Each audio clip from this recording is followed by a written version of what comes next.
With the recent announcements from both Sony and Xbox, they've made it pretty clear. They care about their investors more than they care about us, the customer. That's the problem with all public companies. They answer first to the investors, second to the customers. You would think the customers and the decisions a company makes regarding those customers would drive the investor value. Unfortunately, especially in the gaming market, it seems that the decisions these companies make very rarely leads to us people doing anything about it. We talk and talk, sure, but we do not take action. So what I'm going to show you in today's video is how I'm planning to take action, talk with my wallet in a way that only gets their attention, i.e. dropping their revenue, decreasing shareholder value. So as you see here in recent articles, PlayStation says it will stop making physical games and that should worry us all. While they go on to tell us about how this is a PR disaster in recent gaming history, similar to a lot of what Xbox is doing, if you look at the actual stock price, here's what it actually looks like as of this news coming out. Yeah, sure, a little bit of a dip right here, but this news came out more around here, which led to an increase in the stock price. Why? Because what did investors hear? They heard, oh, our monopoly on the digital marketplace is going to lead to us selling more games. There will be no resale market available anymore.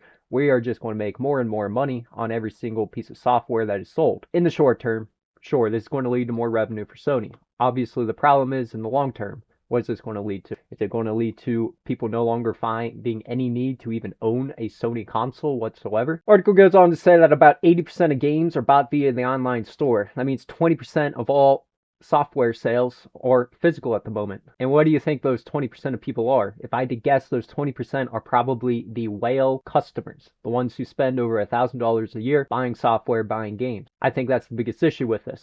Well, yeah, 80% are bought online. My guess is those 80%, most of them probably are in the average. The average person spends $120 or less on games every single year. That is one game, maybe two games, which goes on to explain part of what the biggest issue that the gaming industry is facing right now. All these younger gamers, they're playing Fortnite and they will not leave Fortnite. They're playing Roblox and they will not leave Roblox. They are spending all their money in one place. They're buying one game or playing a free-to-play game. Any money they're spending within that ecosystem. Therefore, these companies, they are desperate to try to increase their revenue somehow. If people are not buying games, they need to increase their revenue from software sales. Problem here is the people who are buying the games. This is just me guessing. I don't know the statistics on this, could not find the statistics on this. The 20% who are buying physical games, those are probably the people who are spending more money on software, on your ecosystem. So what does this do to them? What does it do to the 20% who are already doing that? Personally, I see this as yet another in a long line of anti-consumer practices that Sony has been putting into place recently. Also, within the last year, the news has come out that Sony, for different customers, has been giving different prices. That means if I am willing to pay a price that is higher than somebody else, they'll give me the higher price. The list kind of goes on and on, but those are two biggest examples of what the problem is right now with what Sony is doing. Microsoft, not much better in terms of what the company is actually doing. They are just a mess in terms of an organization. What am I going to do about this? They seem to only care about their bottom line, so that's what I'm going to go ahead and do as well. So what I have created here is a budget for the next 6 months of my spending and my gaming. Over here on the right is what my budget was last year for gaming for the same 6 months. So I'm going to compare July 2025 through December 2025, where I bought Battlefield 6, Ghost of Yotei, Mafia Old Country, Metal Gear Solid, Madden 26, and Dying Light, all on the PS5 console. In addition, these were my subscriptions. I had an EA Play, Ubisoft Plus, PlayStation Plus, Game Pass, all those subscriptions, and in total, with taxes included in, I had 7.8% digital sales tax. My total spending on the console was $806. God bless if it was 806,000. Sony would be giving me whatever I wanted if that was the case. I spent $806. What did I get out of it? It's a hobby, obviously. I'm in a lucky place where I have a spare $806 where I can spend it on video games. However, if these companies are going to continue acting like they do not care about us customers, they don't care about who is buying these games, who is making this $806, that is on Sony's financial statements, that is revenue from software sales. So what can I do to decrease? Microsoft and Sony both, all they are trying to do is cut costs. So why don't I do the same thing for these next 6 months? What can I do to make for July through December 2026? This is probably good practice and something I should be doing anyway. Budgeting, boring as can be. However, as we'll see here, sure can save you a lot of money. And if these companies are trying to screw you over, literally in the past, I used to buy games even if I currently didn't have time to play them because I kept wanting those games to be made. Unfortunately, I seem to be in the minority there, and these companies only care about the majority, i.e. the vast majority of people who spend $120 or less a year. So I'm going to go ahead and quit supporting them just blindly. I'm going to actually make sure that I'm making fiscally responsible, good personal finance decisions here with everything I buy. So what I need to do is map out my next 6 months, July through December, and I need to figure out what games I want to play and how I can most cheaply and efficiently do this in a way that makes sense with the recent news of what these companies have been doing coming out. So what I'm going to start with is a list of the biggest games of 2026 that are coming out according to IGN. A lot of these, I have a giant backlog of games that are just going to be able to fill in the gaps for me. Things that I never got around to playing, that I bought, paid full price for, and I need to take advantage to fill in the gaps for that. So if I look through the list, first on the list, we got GTA 6. Obviously, I'm going to be playing GTA 6. So let's figure out how can we most effectively buy GTA 6. Well, unfortunately, GTA 6 is the biggest piece of entertainment probably of all time. I believe it currently got 2 different prices that you can buy it at. One is $79.99, $80. The other, the deluxe edition, is $100, which comes with some cosmetic bullshit, basically. I'm going to go ahead and not pay for the full $100. However, here's where the real question comes in. How can I buy GTA 6 in a way that benefits these companies the least? What I'm going to go ahead and do, I'm just going to buy a code from Amazon. And yeah, sure, Amazon's got similar issues going on, plenty of stuff. However, certainly can be a direct competitor to PlayStation and will give some of the revenue that would have been going to Sony to Amazon instead, therefore limiting their ability to maintain a monopoly of sorts on their digital store. Unfortunately, Insomniac is the maker of this, and Insomniac is now owned by Sony. So even if I bought it directly from Insomniac themselves, I'd still be giving Sony money. Next big release on the list that I care about would be Halo Campaign Evolved, coming out at the end of July. I think it's July 28th. I'm just going to put July 28th. Might not be right. So what I'm going to do here, so to start this, for all of my subscriptions, I have canceled every single one of them.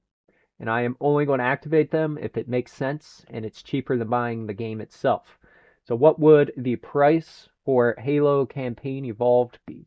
$49.99 if we buy it through the actual game store or on PlayStation. Looked it up before this. Game Pass current price, $22.99. Off to the right, I'm going to put the months that I am going to keep this. I'm going to keep it for July. So I bought it, or will be buying it, reactivating it for 1 month, $22.99. So if I track my total savings, instead of paying $49.99 on the PlayStation Store, which is where I probably would have bought this, I'm instead going to buy it for $22.99, and I'm going to save $27. Go back to our list. What is the next game that I would have bought? Passing this, what is the deal with this game? Rise of Hydra 1943. That was one of the games I was most excited for. Unfortunately, it seems like it might be on the chopping block, along with so many other things. Next one, Control Resonant. This is a game that I know I would have bought with plans of knowing I would play it someday. However, I still have not played the original Control that I have on my console. So what I'm going to do is go ahead and say, I'm not going to buy Control Resonant, given the current situation, the current place of things. So I'm going to leave that one off my list. Ooh, yep. Assassin's Creed Black Flag Resynced, $59.99. However, I know it is also out on Ubisoft Plus, which you can get on the Xbox. You cannot get Ubisoft Ultimate. I guess it's Ubisoft Ultimate, not Ubisoft Plus, but whatever. So what I'm going to go ahead and do is I'm going to buy Ubisoft Plus for 1 month. The moment I buy it, I am going to go in and going to turn on the option to not renew by going to my settings, manage subscriptions, turn off auto renew. I'm going to have this for the month of July as well. So now my savings on AC Resynced going to be $59.99 minus $17.99. I just saved $42 on Assassin's Creed Resynced. Go me. No, I do not think I'll ever replay this. I played the original once, never again in the past decade. I guess it's been, what, 14 years? Not a decade. Damn how time flies. I guess I should put down here my savings on not yet buying Control Resonant. That's almost certainly going to be $69.99. So straight up, my definite savings on what, if I'm just looking ahead, just like that, I just saved myself $139. That is more money than the average person spends on the ecosystem, period. I just saved more than the average person spends. $138.99 taken directly out of PlayStation's software revenue line item.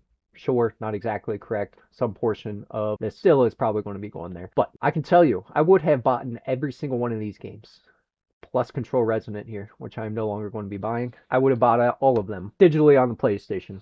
However, they continue to show over and over again, as we said, that they do not care about their customers, so why the hell should I care about their bottom line? I'm just going to worry about my bottom line. I believe there's one other game I'm excited for, which is the Mafia Old Blood. I don't know the actual name of it. DLC. And $9.99. Hey, thought it was $19.99. That'll work. $9.99. I love DLC. I completely miss the days of the old DLCs coming out. That one will be going directly to Sony. $9.99, so be it. That is probably it. So that is what I'm going to be playing, what I'm going to be buying. 5 games, 2 July games, August game, September game, November through God knows when game. We'll be playing the ever daylights out of GTA 6. I absolutely cannot wait for that game to come out, like so many other people. Unfortunately, the behemoth that is just going to hurt these other games even more, and Sony is not helping things. People like me are the people who would have been buying these games just to support them, even if I didn't plan to play them. In the past, throughout here, other games are going to come out, and I would have bought them. But now, I'm going to hold myself to this. I've made this budget. These are the games that I know are coming out, the games that I care about. Therefore, I am not spending another cent on the Sony ecosystem.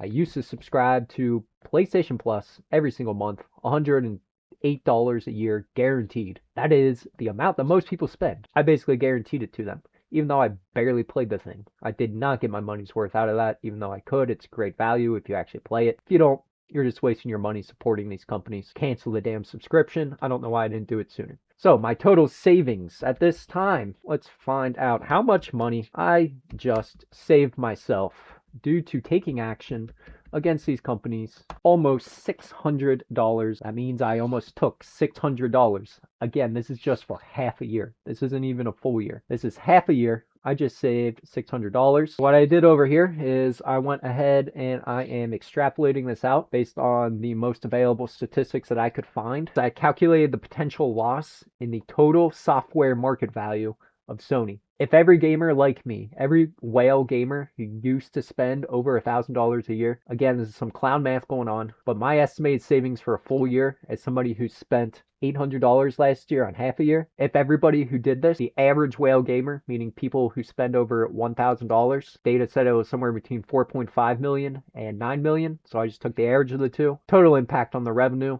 software, on the software gaming market for consoles. Again, I'm only looking at consoles here. It's almost $8 billion that Sony would lose if everybody just went in and budgeted like this. That would impact their bottom line. Then they would do something about this. Unfortunately, along with this, who does it hurt? At Microsoft, at Sony. Is it going to be the CEOs, the people making these decisions, doing these stupid things in order to increase short-term share value so they can then turn around and sell it? Like Sony CEO sells over half his stock following PlayStation disc announcement. So he says, in the short term, I'm going to make investors think that I'm going to increase the revenue of our company, while in the long term, I might know, hey, if all these people get together, they may shrink our total market value, our total market share by 18%. Obviously, that would be if literally everybody did it. That's unrealistic, especially with us gamers. We like the things that we like. It's hard for us to stop buying these games because we love them so much. So, does it hurt the CEOs? No, obviously not. Obviously, the people getting hurt are the people who are the lower level employees, the 3,200, the up to 4,800 people at Xbox who are being laid off due to the bullshit decisions of the people at top. Sony, probably somewhere down the line, if this keeps happening, this trend keeps happening, and the total number of games bought goes from this down to, how many did I now buy on PlayStation? 1, 2, 2.5. One's a DLC instead of 6. I just basically bought 4 less games in half a year. That's 8 less games a year that I am now buying. Who does that hurt? That hurts the gaming companies. That hurts the employees, the people who make games. The people who make games, guess what, Sony and Xbox? They're the people who sell your consoles. Without games, nobody wants your console, period. So in the long term, it's going to end up getting back to these CEOs, these people who run these companies to make the decisions. But in the short term, they're making bank, getting out. That seems to be what's happening here. Sure, some investors are also making bank as they go. Does this hurt us players? Obviously, yes. We love these games. If we are one of these whale gamers who spend over $1,000 on software, like I do, I did. I will no longer. Instead of $1,600 a year, I'm going to spend $400 a year. That means I'm playing less games. Sure, it hurts me. However, how about I just play their game instead of playing their actual software video games? How about I turn around and I take this money and I worry about investing it myself? And that's exactly what I'm going to do. I'm going to take this $589 and you know what I'm going to do with it? I am going to have some fun because this is a spare $600 and I'm going to take this GTA 6 especially and I'm going to play around with investing at $600 in Take-Two and in some other gaming companies, and I'm going to make that my game. And I'm going to see if I can make some extra money and maybe even pay for the total $400, have it pay for itself. So again, what do these companies care about? They care about their bottom line. And that is literally all they care about. So the only way that we can actually talk to them is by impacting that bottom line. Yelling at them on social media, sure, it gets their attention and makes them say things. Their PR people get involved. However, the people making the actual decisions, they probably do not care and they are not seeing it. They have a PR manager who is taking care of it for them, so they don't have to deal with it. They're still making the decisions that are helping the shareholders and making money and leaving the moment they see trouble brewing in the long term. However, we are not powerless to this. All we have to do is take action, be disciplined, talk with your wallet. With these companies, that is the only thing you have. You can yell into the void of social media all you want. All you have is your wallet. Use it, speak with it, do yourself a favor. Maybe take your savings, grow it, do something better with it.